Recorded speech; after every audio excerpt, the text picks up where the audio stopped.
Sunday at 9:12 a.m. The porch boards were cold under my palms, and the Richmond air had that bright sting that makes my eyes water.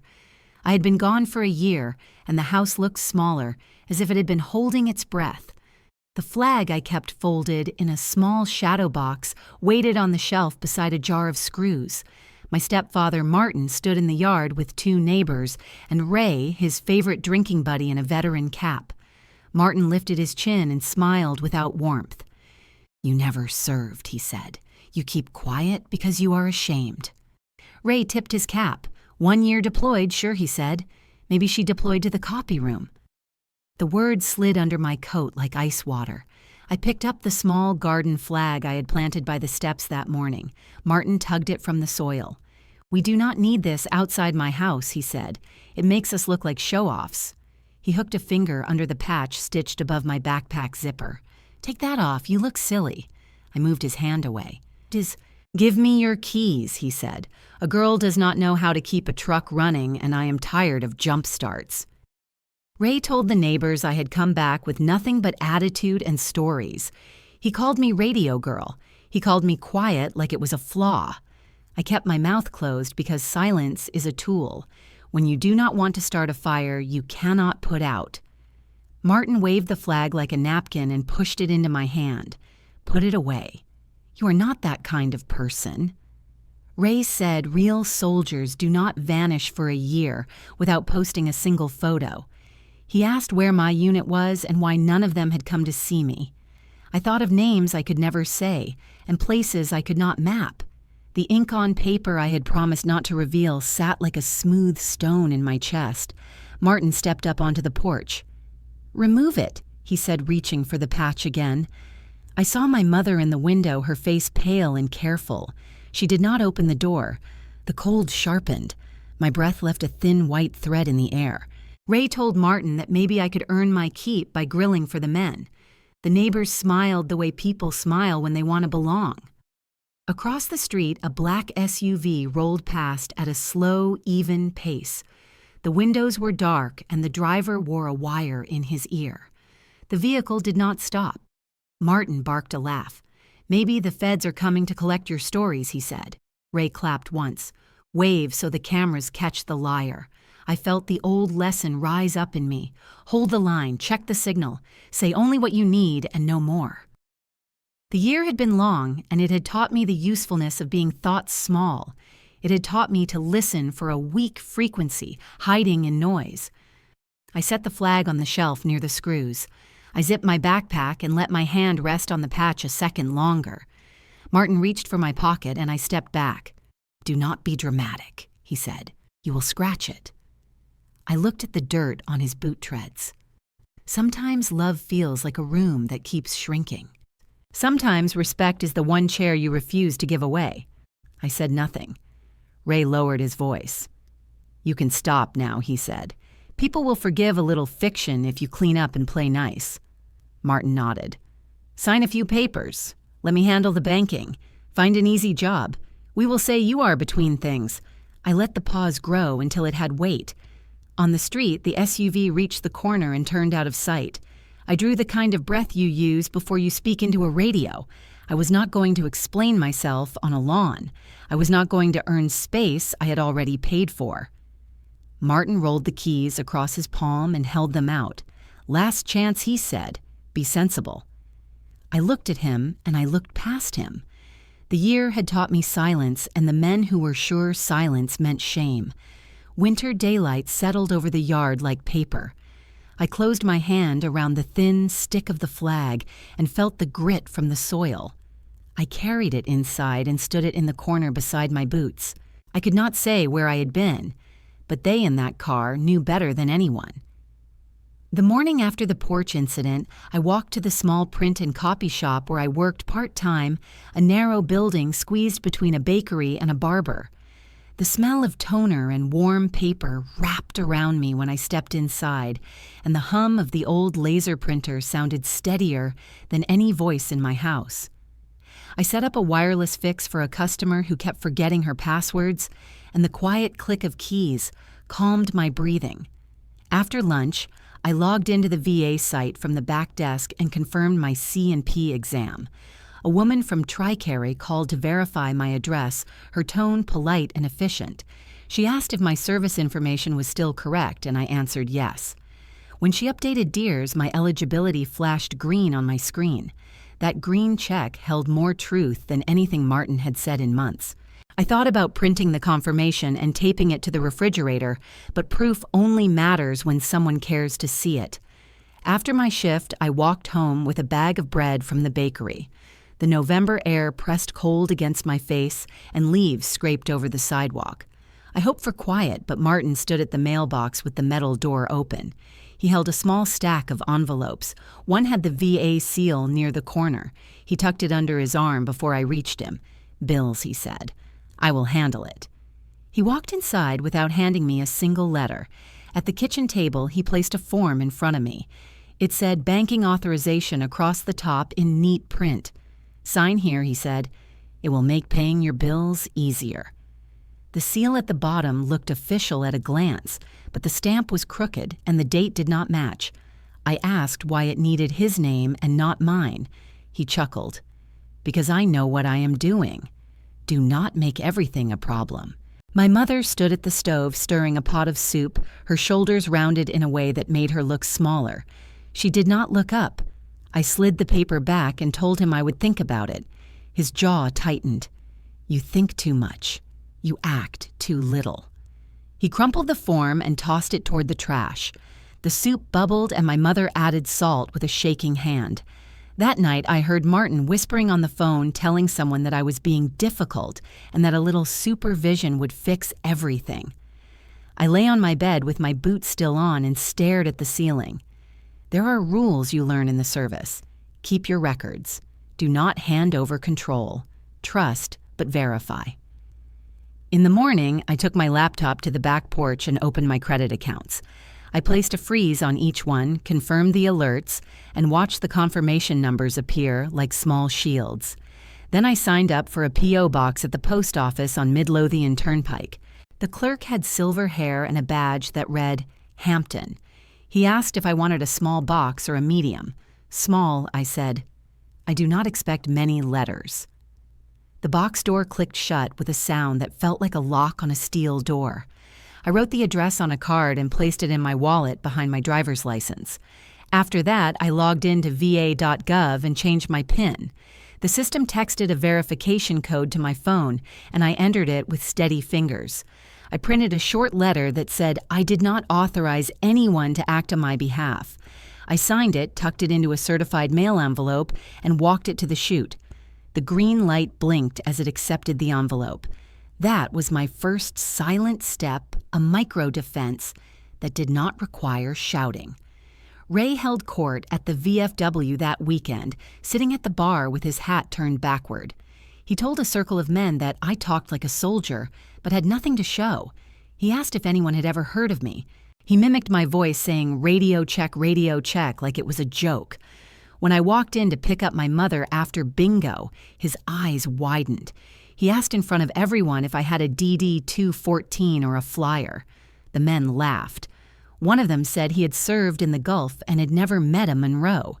Ray told them real soldiers post their unit photos. I said nothing. Silence makes people fill the space with their own noise. I watched him point at my jacket and tell a stranger that I wore patches from flea markets. The bartender looked uncomfortable, but said nothing. That was another rule of small towns. People hear everything and remember only the parts that make good stories. On the walk home, Ray followed behind and asked if I planned to earn respect or keep acting like a ghost. I kept walking. At the mailbox, Martin held a new stack of envelopes. He handed me a flyer for a sale on window blinds and kept 2 official envelopes tucked under his elbow. I asked if either one was mine. He said they were addressed to the house, so they belonged to him. My mother watched from the kitchen window with her hand pressed against the glass. In many homes across America, men take control of money by saying they are being responsible. They take keys and cards and mail and call it love. They call it protection. It is harder to see the sharp edges when the words are soft. That night, I opened a folder I kept under my bed. Inside were photocopies of orders and training certificates, nothing that broke my promise but enough to remind me of facts. I read the dates and the signatures. My hand rested on the paper long after my eyes closed. Some seeds of injustice are loud. Others are quiet, like a drop of ink spreading across a page. By morning, I knew that silence was not surrender. It was record-keeping. The next day at the print shop, a woman needed help connecting her phone to the wireless network. While I guided her through the steps, my phone buzzed with a notification. Tree Care had updated my address. Deers showed my status as confirmed. Those words on the screen were simple and clean. Outside the window, the sky was the color of pewter. I watched a bus pass with a row of students staring at their devices. The world kept moving even when the house felt frozen. When my shift ended, I walked to the post office and opened my small P.O. box. Inside was a slip that said, "Item ready." The clerk handed me a thick envelope with the VA seal. It was mine and mine alone. I tucked it into my jacket and walked home with steady steps. Silence had teeth. I just had to show them. The next Saturday, Martin decided to host a family barbecue. He said it was to welcome me home, but he invited almost everyone on the cul-de-sac and made sure the grill was rolled all the way to the front yard where every car could see. The smell of charcoal drifted across the street, and the sun warmed the driveway. Ray showed up early with a cooler and his veteran cap pulled low. He slapped Martin on the back and pointed at me with a grin. "Look who came back from top secret headquarters," he said. The men near the folding table laughed. I set out plates and paper towels. My mother moved quietly around the kitchen, carrying condiments and cups outside while keeping her eyes low. After a while, Ray pulled out his phone and scrolled through his screen with exaggerated motions. I checked her Facebook, he said, loud enough for everyone to hear. Not a single photo of her in uniform, no friends from a unit, no deployment pictures, nothing. He lifted his eyebrows as if he had uncovered a crime. Stolen valor right here in the yard. The words hung in the air, and a few guests shifted, unsure whether to laugh. Then Martin let out a loud snort and called across the lawn. "Real soldiers post something, even a desk shot." She came back with nothing but attitude. Laughter broke open. A woman I barely knew leaned toward another and whispered that maybe I had been working retail. I set down the stack of plates and stepped back. Martin tapped the tongs on the grill and said, "Hey, Tessa, get over here. Women cook, men talk." The guests chuckled, and Ray added that if the meat burned, we would know which barracks she learned from. I picked up the spatula and turned the burgers. The heat stung my hands. Martin stood over my shoulder and told me to flip them faster, then slower, then faster again. He made a point to correct every move. Ray took a photo of me at the grill and told the neighbors that this was the only kind of service I had ever done. A group of teenagers paused on the sidewalk listening. The humiliation felt like a heavy coat I could not remove. My mother tried to take over the grill, but Martin waved her away. "Let her prove she can do something," he said. The burgers sizzled and smoke curled around my face. Ray walked up to the makeshift table where gifts were stacked. Someone had brought a basket of muffins and a couple of cards. One envelope had a small gold seal with an eagle pressed into the corner. My mother tried to pick it up, but Martin snatched it first. He squinted at the paper, turned it over, and scoffed. Probably junk mail. He tore the postcard in half and dropped it into the trash bin beside the grill. "Rubbish," he said. "Nothing important." A hush fell over the small gathering. The torn edges of the card fluttered in the warm breeze. I could see a faint print of the national seal on one piece of the paper. My stomach tightened. I said nothing. My mother reached toward the trash, but Martin shook his head. I told the guests the food was ready, but even that felt like speaking into a void. Most of the guests stayed near Ray, asking him stories about boot camp and the old unit he always bragged about. He told them that if I wanted to impress anyone, I should show proof. A real veteran would have something to show. I put the burgers on a platter and walked inside. In the hallway, I heard the torn cardstock scrape against the metal bin. I felt a sting of something deeper than anger. It was the sting of being erased. After everyone had eaten, Martin announced that I should clean up. He said a good house guest would wash dishes and take out the trash. A neighbor offered to help, but Martin shook his head. He wants her to learn responsibility, he said. I washed plates until my fingers wrinkled. When I stepped onto the porch to throw away a bag, I saw movement in the side yard. Mrs. Moore, the neighbor in her 70s with silver hair pulled tight in a bun, knelt beside the trash bin. She reached in with careful fingers and picked out the torn postcard. She wiped dust from the pieces with her sleeve and read the small print near the edge. She pressed the two halves together and ran tape across the back. Her eyes narrowed. She slipped the card into her purse and looked up at me. "Do not worry, dear," she said. "Some things should not be thrown away." I nodded, but my throat felt tight. Mrs. Moore walked back toward her porch with steady steps. The sun dipped behind the trees, and the yard grew quieter. Guests began to leave in clumps, offering quick smiles and half-hearted goodbyes. Ray stayed to finish his beer. Martin wiped the grill and told Ray that teaching me a lesson would help the family. I went to my room and powered on my laptop. There are many ways to record a moment. Some are loud with words, and some are quiet with evidence. I ordered a small doorbell camera and a yard sign that read, "Audio recording in progress." It was the kind of sign older homeowners put up to deter strangers. It said everything without raising a voice. The next morning, I installed the camera beside the porch light. When Martin stepped outside to collect the newspaper, he looked at the camera and frowned. "We do not need that," he said. I answered that it was for safety. He muttered something about paranoia and walked away. I plugged the receiver into my laptop and watched the feed light blink green. In the afternoon, the yard sign arrived. I planted it in the mulch by the steps. Ray came over later and saw the sign. He laughed, asked if I was worried someone would steal my imaginary medals. I smiled the way you smile when someone hands you their own rope. The camera recorded every word. In the evening, Mrs. Moore knocked on the door. She handed me a small envelope. Her voice was soft. "You might want to keep this somewhere safe." I opened it in my room. Inside was the postcard pieced together, the seal still visible.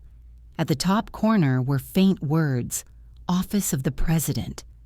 I stared at the letters until they settled in my mind like stones sinking in water. The humiliation of yesterday was sharp, but the truth was steady. Some people tear things apart, others put them back together. That night, I placed the taped postcard inside a folder beside my DD 214 copy. On the street, the neighborhood lights blinked on one by one. The doorbell camera hummed quietly. The sign in the mulch caught a gust of wind and tapped against the wooden stake. Evidence does not argue. It waits. The following week, Martin decided we needed groceries. He tossed me the keys and told me to drive while he sat in the passenger seat scrolling through his phone. The store was bright with fluorescent lights and smelled of citrus cleaners. We walked down the aisles in silence until he saw someone he knew. He waved at the cashier, a young man with a name tag from the local college, and said loud enough for the people in line to hear that I was finally learning to shop like an adult. The cashier smiled politely. When it was time to pay, Martin pulled out his wallet and spoke as if I were not standing there. "She lives off that disability money," he said. "Fake claims." He shook his head. "VA just hands out cash to anyone who knows how to fill out a form." A woman behind us raised her eyebrows. The cashier's smile faded. I felt each word like a slap. Martin continued, "I let her stay at our house so she will not burden the system. Maybe next month the VA will realize their mistake and cut her off." He handed the cashier a card and waited for approval. The young man cleared his throat and asked if we needed help loading the bags. I told him I had it. We walked to the car, and Martin laughed. "No need to get emotional," he said. "If you had nothing to hide, you would laugh, too." I placed the bags in the trunk and kept my eyes on the pavement. On Sunday, we went to church, a small brick building with white trim and a neat lawn. The pews were polished and smelled of lemon oil. Ray arrived early, greeting people with pats on their backs and stories from his supposed service. During fellowship coffee, he leaned close to Reverend Parker and whispered. He spoke just loud enough for the circle around them to hear. "Some people pretend to serve to get attention," he said. "Others pretend to be wounded." The Reverend listened with a sympathetic frown. Ray nodded toward me and said that false stories, harm real veterans. A couple of elderly parishioners glanced my way. One woman moved her purse from the pew beside her to the other side. I felt the familiar ache of being judged without speaking. My mother asked if I wanted to leave early, but Martin said staying would make us look guilty. The choir sang softly while stained glass cast colors on the floor. When service ended, Ray told a group by the door that stolen valor should be a crime. His voice carried across the foyer. I walked out without looking back. 2 days later, I tried to pay the electric bill online. The login page rejected my password. When I called the utility company, they said the account holder had recently been changed. They asked if I was Martin Monroe. I said no. The woman on the phone explained that the account was now under his name and any changes required his authorization. The water bill gave me the same answer. I stared at the screen while frustration built in my chest. At dinner, I asked Martin why the bills were changed. He said it made things simpler. Family pays together, he said. I told him I would transfer my portion, but he shook his head. You live under my roof. I will decide how money moves. My mother stared at her plate and kept eating. Later that night, I checked my credit freeze. It was still active, and that gave me a thin thread of comfort. I opened my email and saw a new message from a restricted contact. It had no subject. Inside was a single line: ceremony, restricted access, dress A. The date was in 2 weeks. I read it 3 times. It was not a request. It was a directive. I closed my laptop and felt the room steady beneath me. The path forward was clear, even if Martin and Ray could not see it. I retrieved my boundaries packet from the folder under my bed. Inside were printed screenshots of Ray's comments, photos of the torn postcard, and still images from the doorbell camera. The audio files were stored on my laptop with timestamps. I organized everything into a binder with plastic sleeves. This was not for revenge. It was for record keeping. The next morning, I mailed a cease and desist letter to Ray. I printed it at the shop, signed it in blue ink, and sent it certified mail. The letter explained that his statements harmed my reputation and that further defamation would be documented. At the post office, I felt a quiet strength rise in me. When I got home, Ray was in the driveway talking to Martin. He held a beer and gestured with his free hand. When he saw me, he smirked and said someone might want to learn how to handle criticism. I did not answer. The camera captured his expression and the sneer in his voice. The mailbox clanged when the carrier pushed in the mail.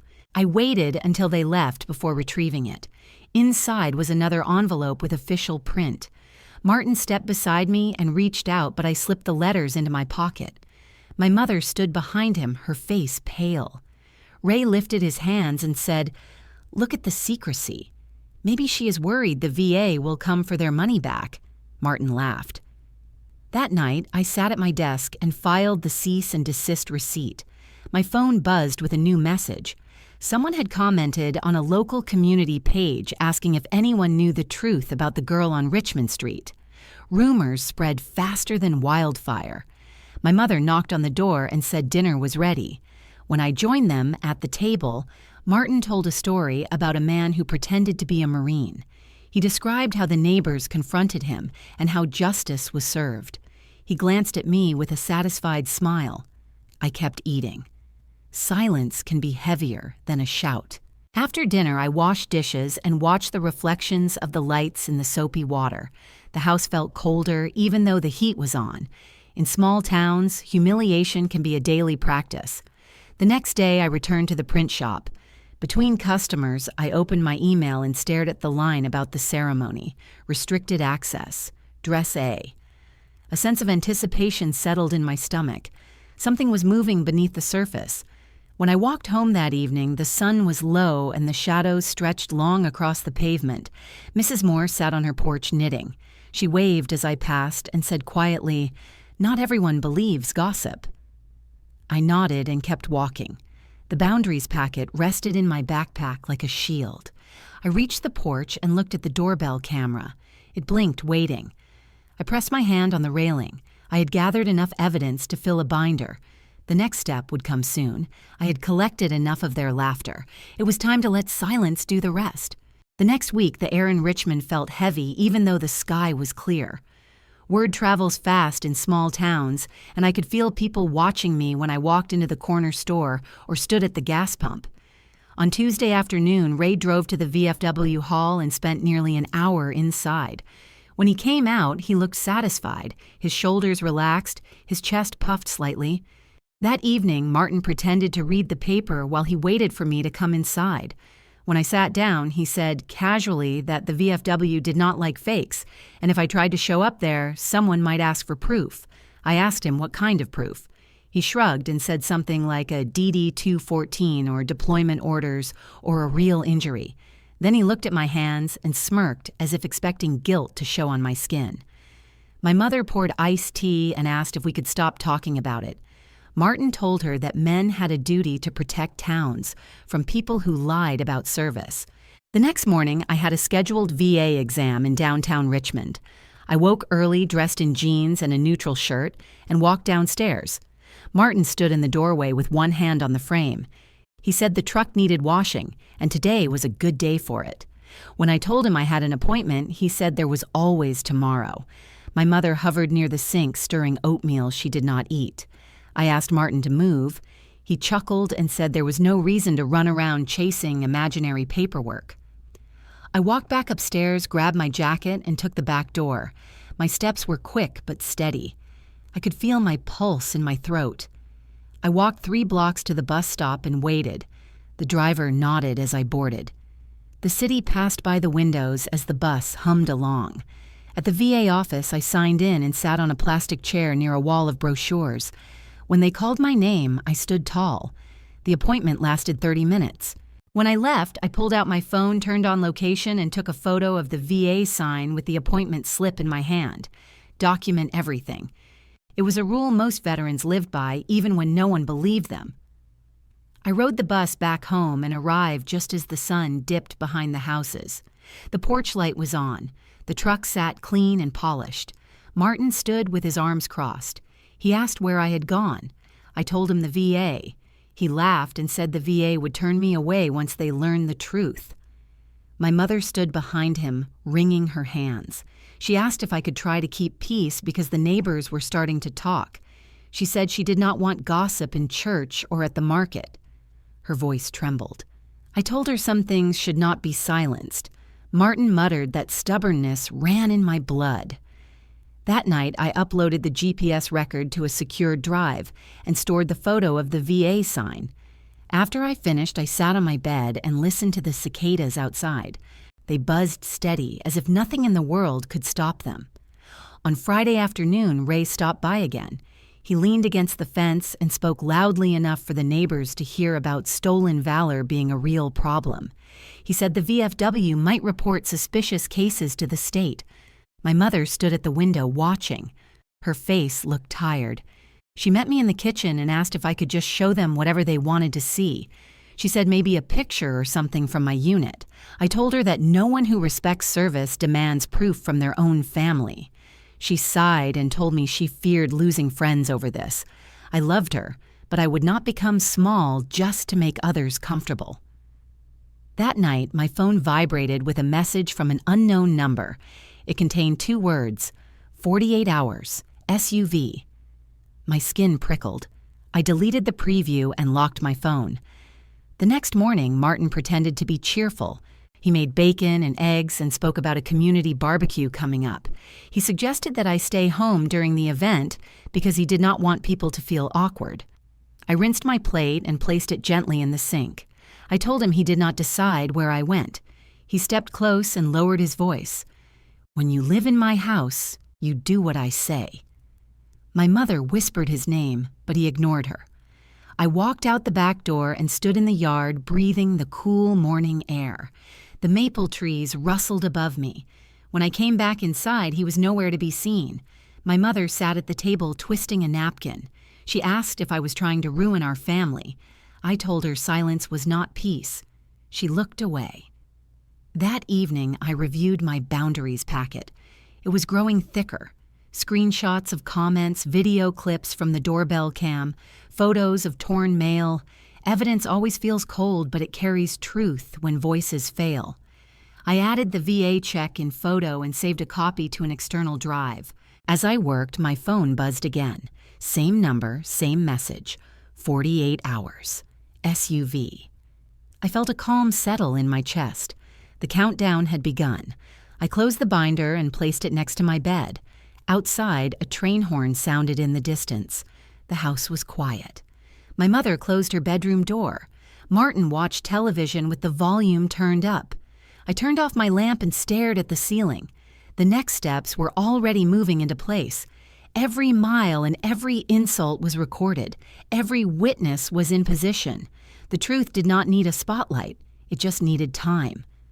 The storm came in the middle of a Thursday night rain, tapping the roof and wind sliding against the siding. I was in the living room when Martin stomped inside, soaked from the yard, smelling of beer and gasoline. He asked why the mailbox had a new lock. I told him the post office installed it, which was the truth. He stepped closer and demanded the key. My mother stood near the kitchen doorway, holding a dish towel like a shield. I told him calmly that my mail was not his concern. His eyes narrowed. He grabbed a framed photo from the shelf, the one of my unit, before we left for training, and hurled it across the room. Glass shattered across the floor. My mother gasped. I stepped forward, but Martin kicked the small wooden box that held my father's old service pins. It slid across the floor and hit the wall. For a moment, there was only the sound of rain and my heartbeat in my ears.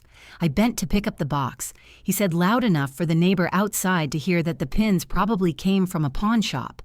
When he walked toward the kitchen, he bumped my shoulder so hard I staggered. My mother whispered his name, but he ignored her. She started picking up pieces of glass with shaking hands.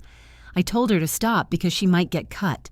She let the pieces fall back to the floor and went upstairs without a word. I swept the shards into a dustpan and sat on the edge of the couch. The house smelled like wet earth and spilled beer. My phone buzzed. A notification popped up from a local page Ray followed. He was live streaming from his truck eyes glazed with alcohol, voice slurred and reckless. He told his viewers that there was a girl in Richmond pretending to be a soldier. He said she had never deployed and probably never would. He joked that some people need attention like oxygen. The video got a few laughing emojis and a couple of shares. In small towns, gossip spreads like wildfire, and truth rarely catches up in time. I turned off the screen and stared at the dark window. The reflection looking back at me seemed older than 26. I picked up the wooden box and carried it to the porch with a broom. The air smelled of wet wood and rusted metal. I sat in the porch chair and listened to the storm. Water dripped from the gutter with a slow rhythm. The ground shimmered beneath the streetlight. I opened the box and traced the outline of my father's service pin. The metal felt cold and familiar, like something solid in a world turning soft. I reached into my pocket and pulled out a folded document. It was a photocopy of my DD-214. The original was locked away. I unfolded it and ran my finger along the printed lines. I had thought about showing it to Martin. I had thought about handing it to Ray, letting the proof speak in a language they understood. But proof is nothing to people who choose not to believe. I placed the document back in the envelope and closed the box. Across the yard, a branch snapped and landed near the fence. In the distance, thunder rumbled. The air tasted of metal and damp soil. I went inside and walked up to my room. The lights were off, but I could hear the television downstairs, Martin's laughter echoing through the floor. I opened my drawer and pulled out a sealed envelope with the eagle emblem printed in the upper corner. It was the letter from the office of the president, the one Mrs. Moore had found and taped together. The edges still showed where the paper had been torn. I held it for a long moment, then placed it next to my laptop. The house creaked with the weight of the storm.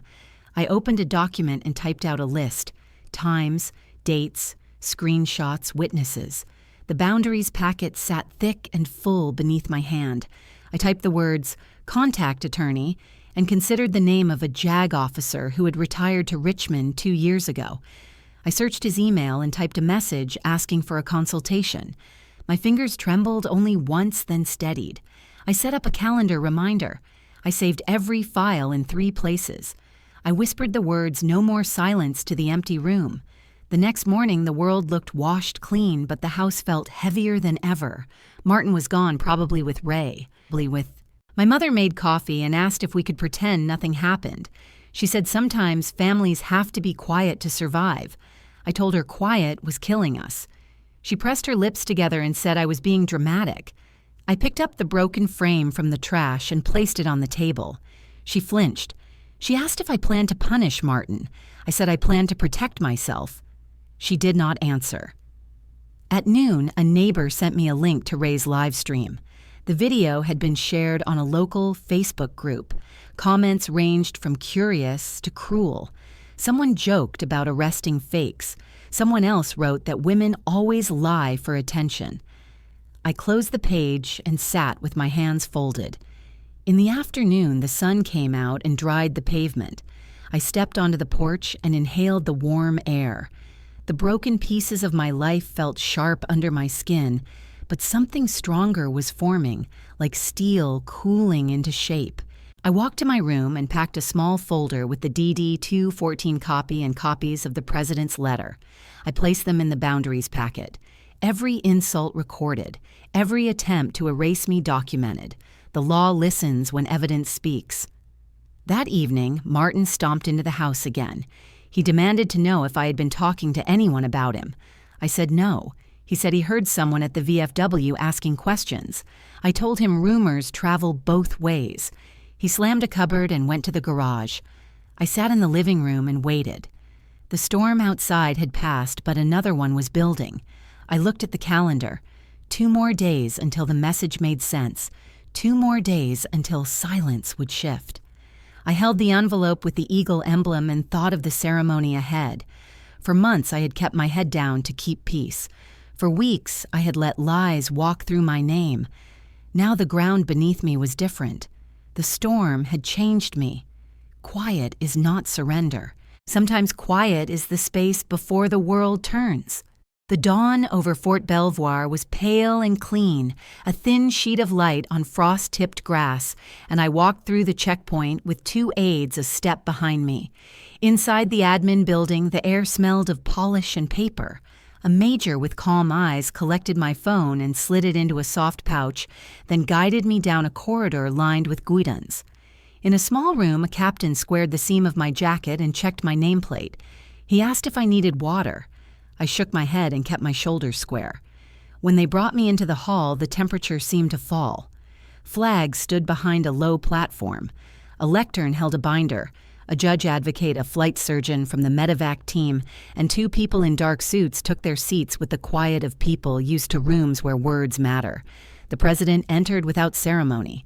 No music, no cameras moving in arcs. Only a simple rise to attention as he crossed to the lectern and set a hand on the binder. He faced me and held my eyes. "Thank you for being here, Specialist Monroe," he said. I came to attention, and the hall slid into a deeper quiet. An aide opened the binder and read. On the night in question, a convoy lost communications in a narrow valley. At minute 4, a hostile jamming source cut the net. At minute 9, the lead truck took fire and the convoy began to bunch. The soldier improvised a relay on a secondary circuit, re-established the link under pressure, and coordinated air medical evacuation.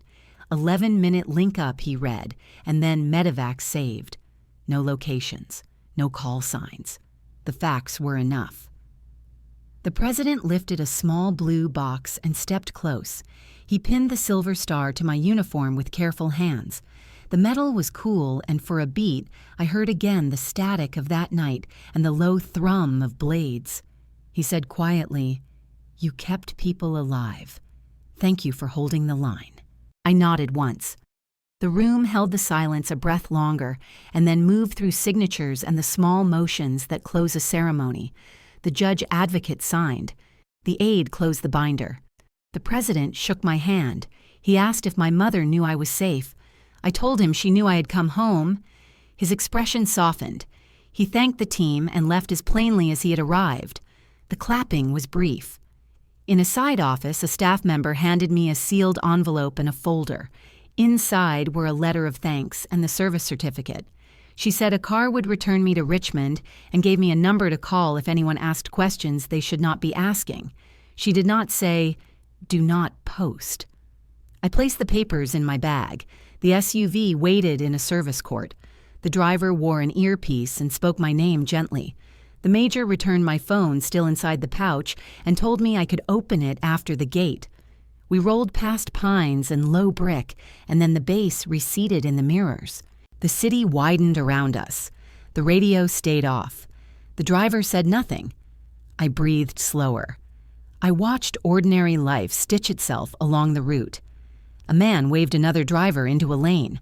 When we turned onto my street, the driver slowed and asked if I preferred a loop. "Once is fine," I said. He eased to the curb. He handed me a plain card with a number and drove away with the kind of restraint that keeps secrets intact. Inside the living room, the television murmured. My mother stood in the kitchen with a towel in her hands. Martin was gone. I carried my bag to my room and locked the door. I sat on the bed with the folder across my knees. I opened the letter. The language was formal and balanced.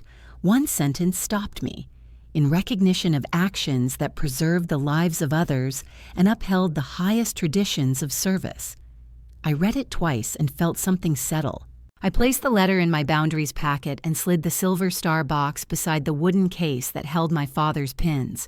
The two sat there like stones that would not be moved. I took out my laptop and touched the lid. The screen reflected a face steadier than I remembered. I peeled a small sticker and pressed it against the corner. I fix comms, not egos. It made me smile because it was true. I did not post a picture.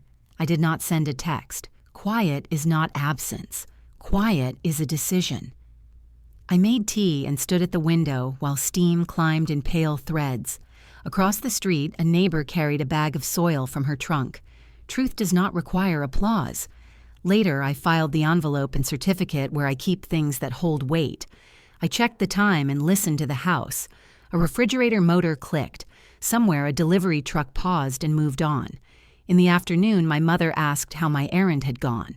"Fine," I said. She nodded and set another cup on the table. Her eyes moved toward the door. "Thank you for the milk yesterday," she said, and we both let the small sentence stand as a bridge. Near dusk, I took the metal out once more and let the light run along its face. I placed it back in the box and closed the lid with a click. I thought of the valley, the jam, the improvised relay, and the 11 minutes between a call and an answer. I thought of a rotor pitching air into dust and a voice saying inbound. I thought of hands lifting a stretcher into a bird. Nothing in that night had needed my name. It had needed my work. I returned to the porch and sat where the boards creak under the third step. The street settled. A single car passed and did not slow. I rested my palm on the patch above my pocket and let my breath find its even pace. I had done what needed to be done. The metal could stay in its box. The letter could stay in its folder. When full dark touched the rooftops, I went back inside and shut the door. The house was the same and not the same. A line had been crossed that no one outside could see. I made a note in a small book where I keep short truths. Held the line. Lives saved. No broadcast. Then I put the book away and slept without waking to count a clock I could not see. On Saturday, the sky cleared after 3 days of cold rain, and the yard smelled of wet earth and charcoal. I woke early and walked downstairs to find Martin arranging folding chairs in the grass. He said they were having people over and I should wear something that did not embarrass the family. He asked if I could help clean the grill. I nodded because there was no point arguing. By noon, Ray's truck rumbled into the driveway. He stepped out carrying a case of beer and a grin that never reached his eyes. 2 other men climbed out behind him. One wore a red flannel shirt and the other wore jeans that still had chalk from a construction site. Ray clapped Martin on the shoulder and announced that Sergeant Lucas Hill might stop by later. He said Hill wanted to see the famous soldier of Richmond Street. My mother flinched when she heard him. The grill smoked. Martin handed me tongs and told me to stand outside because the men needed space to talk. I stood near the cooler flipping chicken while Ray told stories about his time in uniform. Whenever his story stalled, he tossed in a detail borrowed from someone else. The men laughed. The afternoon sank into a dull rhythm of smoke and boasting. When Sergeant Lucas Hill arrived, he walked with the easy posture of someone who had seen real work. His uniform patch marked him as a reservist now, but his bearing said he had once stood on real ground. Ray introduced him loudly. "This is the one I told you about. Claims she served, but no one ever saw a thing." Hill looked at me not unkindly and said hello. I nodded and moved a tray of ribs to the table. Ray elbowed him and said maybe he should test me, see if I knew anything. Hill shrugged and said not every veteran tells stories online. Ray preferred louder proof. He asked if I had any pictures, any medals, any scars worth mentioning. Martin laughed and told me to fetch beer for the men. I opened the cooler, handed out bottles, and stepped back. Hill studied my face as if looking for something he could not quite name. The air shifted. Gravel crunched as another car pulled up to the curb. A dark sedan with modest plates rolled to a stop. A tall man in a clean shirt and pressed slacks stepped out. He carried himself with restraint. Hill's posture tightened. Colonel James Calloway, Hill's old commander. Ray's mouth fell open. Martin wiped his hands on a towel and asked who he was. The colonel shook Hill's hand and said he was in the area for a family visit and decided to stop by. Hill introduced Martin and Ray. They stood a little straighter. The colonel accepted a cup of soda and listened as Ray launched into the same story he had told a dozen times. Ray gestured at me with his drink and said she has been pretending to be a soldier. Stolen valor in our own backyard. The colonel kept his face calm. His eyes found mine for the first time. The look was quick assessing practiced. He asked my name. I said Tessa Monroe. Something flickered behind his eyes. He looked away as if sorting through a file in memory. Ray went on saying the VFW did not want pretenders and that real veterans were tired of being disrespected. Martin chimed in, telling the colonel how I lived under his roof, how I lied to neighbors, how I needed to grow up. He made it sound like a joke, but his voice shook with anger. My mother stood near the porch steps clutching a plate. The colonel raised his cup to his lips but did not drink. His gaze returned to my face. He studied the seam of my jacket, the quiet stance, the stillness. Recognition began to form. He looked down at his cup, then at Hill, then back at me. The tone of the yard changed. The laughter faded as if someone turned the volume knob until only the wind in the trees remained. The colonel asked Ray how he knew I pretended. Ray puffed up his chest and said real soldiers post proof. He pointed to his phone and bragged about his live streams. The colonel held his expression steady, but his jaw tightened. He looked at me again. This time his eyes sharpened. He set his cup gently on the table. Hill shifted on his feet. Martin asked if the colonel wanted a plate. The colonel stepped closer to me. His voice dropped to a low register only I could hear. "Is there a reason you are keeping quiet, specialist?" The word hit the air like a stone dropped in still water. Ray snorted. "Specialist, sure." The colonel ignored him. His eyes searched mine. He asked if I needed anything. My silence was answer enough. His face went pale beneath the tan. He recognized what Ray and Martin refused to see. He recognized the posture, the reserve, the way a soldier holds ground without needing to shout. He stepped back and reached into his pocket. He tapped his phone and typed a short message. His breathing changed. Panic is not always loud. Sometimes it appears as stillness. The colonel's voice held a new edge when he asked Martin if there had been any trouble. Martin waved him off.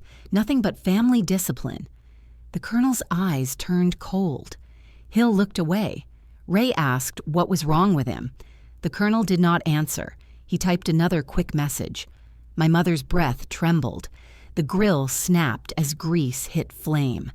In the silence, I heard a distant motor, a smooth engine taking the corner. The colonel kept his gaze on the street. His shoulders squared. Ray lifted his phone and said he could go live and ask people what they thought of fake soldiers.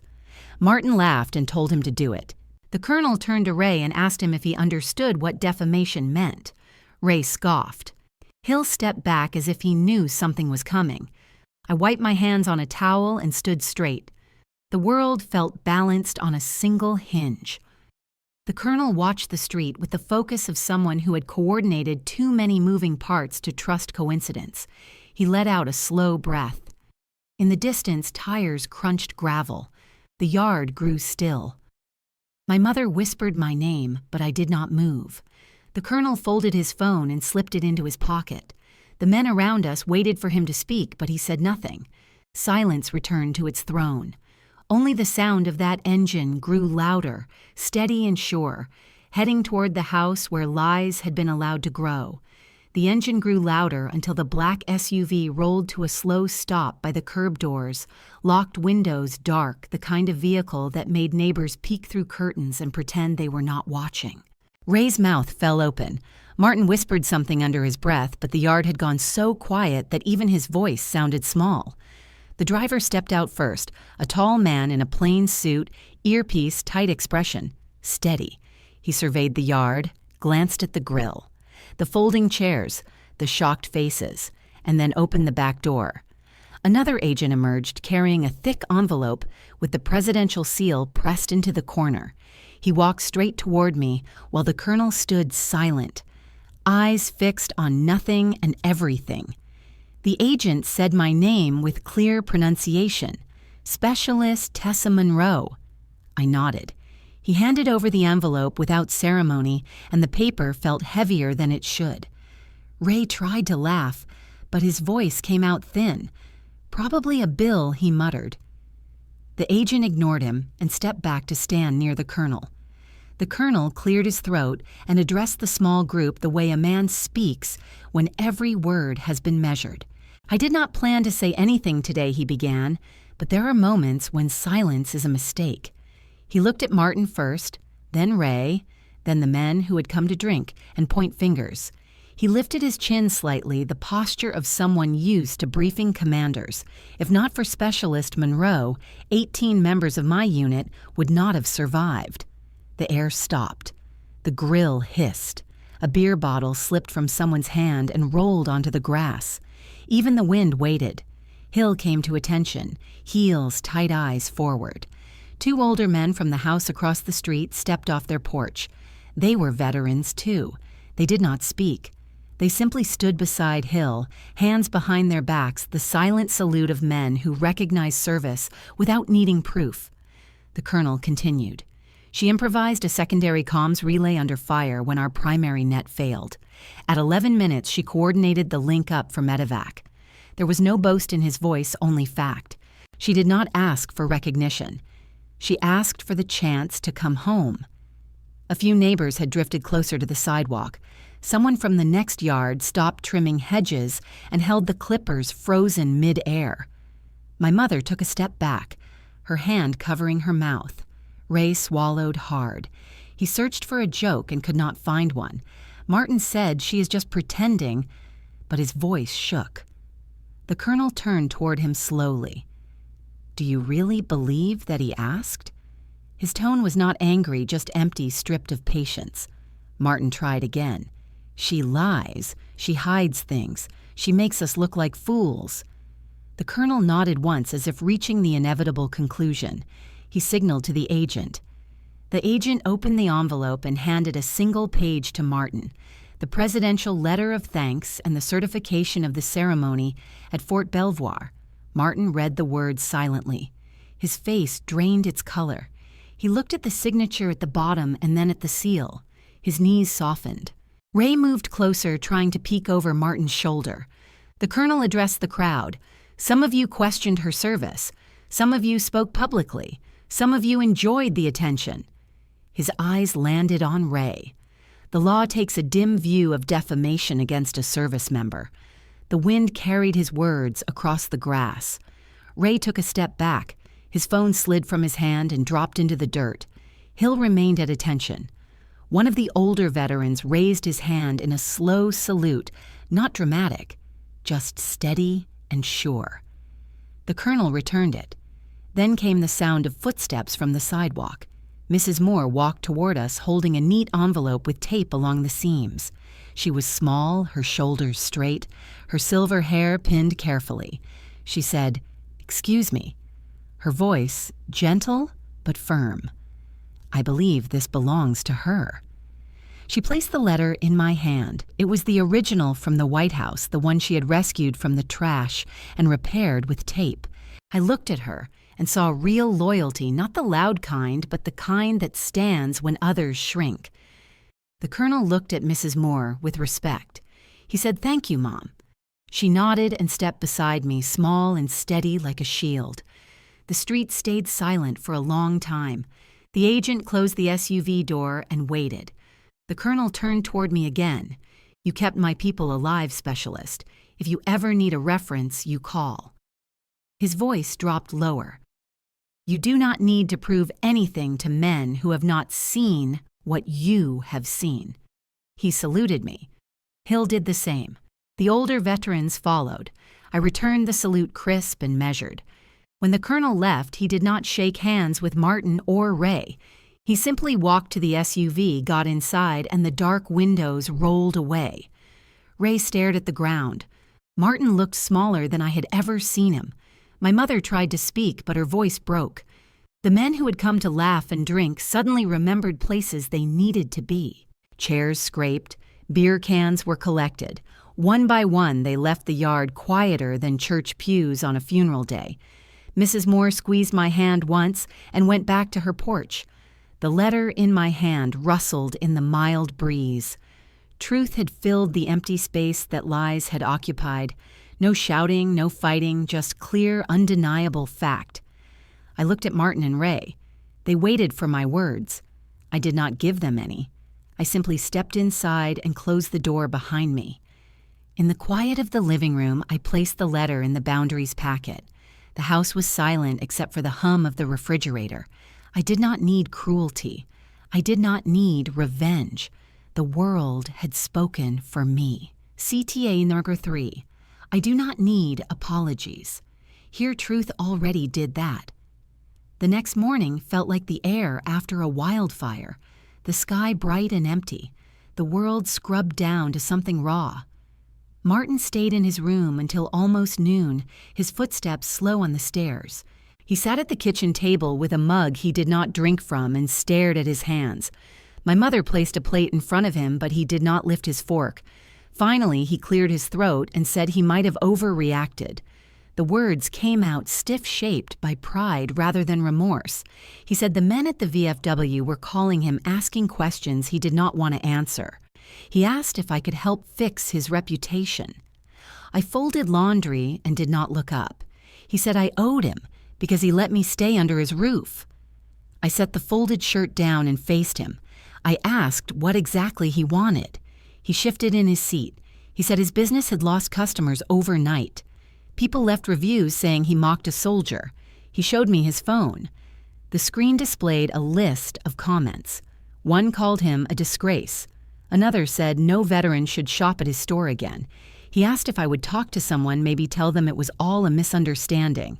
I told him I spoke only truth. He swallowed and tried again. He said we were family. Family forgives. I kept my voice level. Family does not try to break someone to feel taller. He fell quiet. Later that afternoon, he knocked on my door holding a stack of papers from the bank. He said the business loan was due and customers were canceling orders. He asked if I could lend him money. Only a small amount, he insisted. It would save the store. I asked if he was willing to reverse the damage he had caused. He asked what I meant. I told him I would not hand over $1 until he apologized publicly at the VFW, the same place he had let Ray slander me. I wanted that apology in front of every man who laughed. I said he would also stand at the church fellowship after service and correct every rumor he spread. He looked at me as if I had spoken another language. He said men did not apologize like that. I said I was not interested in excuses. He demanded I be reasonable. I told him this was reasonable. He pushed back from the table hard enough to rattle the chair legs. My mother stepped in and tried to soothe him, but he waved her away. I took out a printed document, a contract with simple terms. It required him to sign a written statement agreeing not to interfere with my accounts, my mail, or my employment. It also required reimbursement for property he had damaged, including the frame and the wooden box. It required he attend anger management and complete 40 hours of volunteer work at the War Memorial downtown. He stared at the paper. His face mottled red. "You want to humiliate me?" he said. "No," I replied. "I want accountability." He slapped the table. I reached for my phone and tapped the screen. A small alert chimed. Recording in progress. His rage halted mid-sentence. He knew what that sound meant. Quiet returned, thick as mud. I placed the contract and a cheerful binder on the table. It was a glossy folder I had printed at the shop. The cover read, "Checklist for Respect." Inside were bullet points. Apologize sincerely. Stop lying. Return what you took. Repair what you broke. And learn basic courtesy. His mouth twisted. My mother looked away. The binder was ridiculous on purpose. Sometimes humor hits harder than shouting. He asked what happened if he refused. I told him he was free to refuse. He could keep his pride. He would also keep the consequences. He grabbed the binder and threw it at the wall.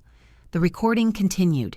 He stormed outside, slammed the door, and stood in the yard pacing like a man trapped in his own skin.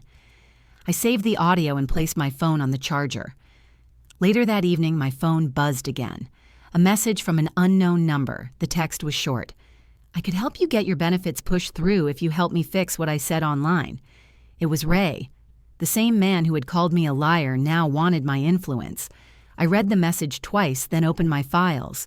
Ray had live-streamed his accusations. The clip was archived in my drive and on the Boundaries packet.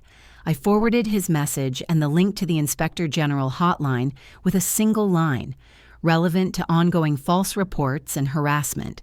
Then I deleted his message. I did not block him. Let him wonder. The next day, Martin returned to the kitchen, looking bruised by silence. He asked if the condition still stood. I said yes. He said the VFW hall was full of men he had known for 20 years. He feared their judgment. I reminded him he had welcomed that judgment gladly when he believed it would land on me. Shame is a mirror some people do not want to look into. He nodded slowly. He said fine. He would apologize. But he asked if perhaps I could attend with him. I said no. These were his words to undo. My mother placed a hand on the back of his chair. She said this was a chance to make things right. He almost nodded. His phone buzzed. Ray wanted to meet.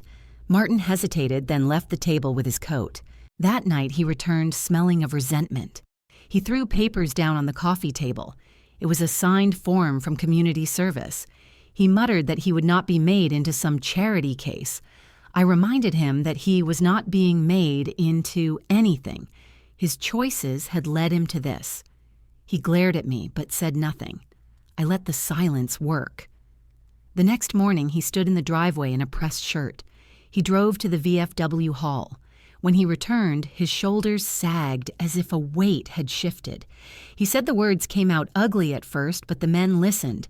Some of them had seen the live stream. Some had watched the colonel speak. They knew the truth. He looked tired. I placed the signed apology in the Boundaries packet. The binder grew heavier with every page. My mother hugged him when he sat down, but he did not look at me. That evening, a volunteer coordinator from the War Memorial called. Martin was on the schedule for the next month. I thanked her. She said she hoped he would learn to appreciate the stories carved into the stone. I hoped so too. The next day, Ray called 3 times. I did not answer. I let each call go to voicemail. His voice sounded smaller every time. I saved the recordings. One sentence stayed with me. I did not know who she was, but he had known. He chose not to see. Quiet justice sometimes arrives one signature at a time. In the house that once tried to erase me, I felt the floorboards settle. The world was not perfect, but it was in motion. Consequences had found their way home. In the weeks that followed, the yard grew quiet again. The folding chairs vanished, and the grill stayed cold. The neighbors waved when I walked to the mailbox, and some of them crossed the street to say they had seen the video of the colonel speaking. They said they were sorry for believing anything else. I answered gently because no apology changes the past, but it can soften the edges of memory. At the VFW hall, Ray tried to walk in one Friday evening like nothing had changed. The commander stopped him at the door and asked him to wait outside. A notice had gone out. Temporary suspension pending review for hostile behavior toward a service member. Ray's face went red, and he tried to argue, but the men inside stood with folded arms and indifferent eyes. They told him he could submit a written apology if he wanted the suspension reconsidered. He left without speaking another word. In a small town, silence can be a louder punishment than shouting. The next blow landed on Martin's side of the world. Customers started leaving reviews on his business page. Some called him disrespectful. One posted the exact minute of the live stream where he laughed about stolen valor. Another said, "No veteran should trust someone who mocks their own." The Better Business Bureau page showed a steady row of one-star ratings. The bank that financed his equipment called him in to discuss risk. They removed his preferred client status and canceled the discount he bragged about.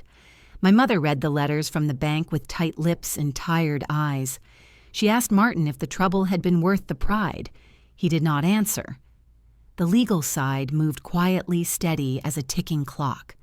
My cease and desist letter forced Ray to remove his live stream. He posted a correction online typed without flourish. He said he had been misinformed and regretted speaking publicly about matters he did not understand. It was not poetic, but it was on record. Martin wrote checks to replace the broken frame and repair the damage to my father's box.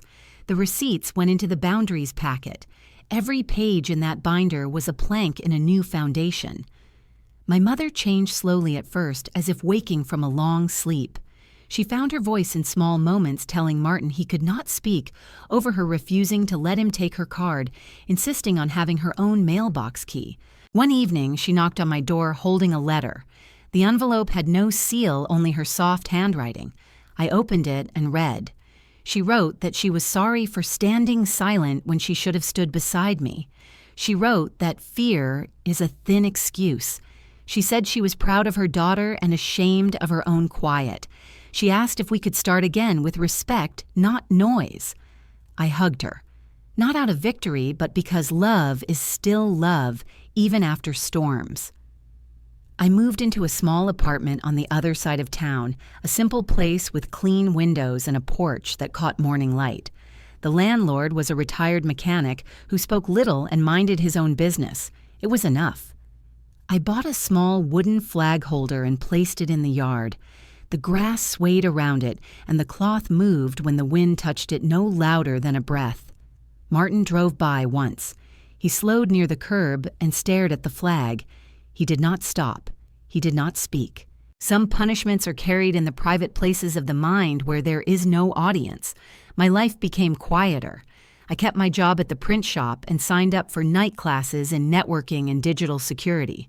My supervisor smiled when I showed her the acceptance email. She said I would make a good systems analyst because I already knew how to listen to silence. Mrs. Moore came by with apple bread and asked if I needed help hanging a shelf. She stayed for tea and told me her husband had served in Vietnam and never talked about it. She said real soldiers rarely do. One afternoon, I walked to the War Memorial downtown to see the volunteers. I did not approach Martin. He was trimming bushes with stiff movements, sweat beading on his forehead. A young volunteer pointed at him and whispered that he had been ordered there after some trouble with a soldier. He said the man was learning to behave. The words sounded harsh, but true. I moved on, letting the scene pass behind me. When my night classes started, I opened my laptop at the kitchen table. The small sticker in the corner made me smile every time I saw it. I fix comms, not egos. The silver star stayed in its box inside the wooden case with my father's pins. I did not display it. Some honors live better in quiet places where they do not need applause. Sometimes I took it out and let the metal warm beneath my hand. It reminded me that courage often has no witnesses. The first snow of the season came early that year. I stepped onto the porch with a coat around my shoulders and watched the flakes fall across the small flag planted in the yard. The wood beneath my feet felt warm from the afternoon sun. I thought of the valley, the broken net, and the voices that had needed a lifeline. I thought of the colonel's quiet face and the way truth stood taller than rumor. I thought of my mother's letter and the way her voice had returned like a small light in a dark room. When the wind picked up, I went inside and placed the flag upright in its holder. I sat at my desk and typed a note for myself. Honor does not need noise. It needs a spine. The screen glowed in the dim room. The radiator clicked. Outside, the world kept turning. I leaned back in my chair and breathed slowly. My life had narrowed to something steady and honest. I had work to do, classes, to pass mornings, to drink coffee on the porch. I had peace not from winning, but from choosing not to bend. As darkness settled over Richmond, I whispered the truth I had carried from that night in the valley to the quiet house where lies had tried to bury me. Honor does not need to be loud. It only needs to stand up. If anyone ever questioned your honor, tell your story. I am listening.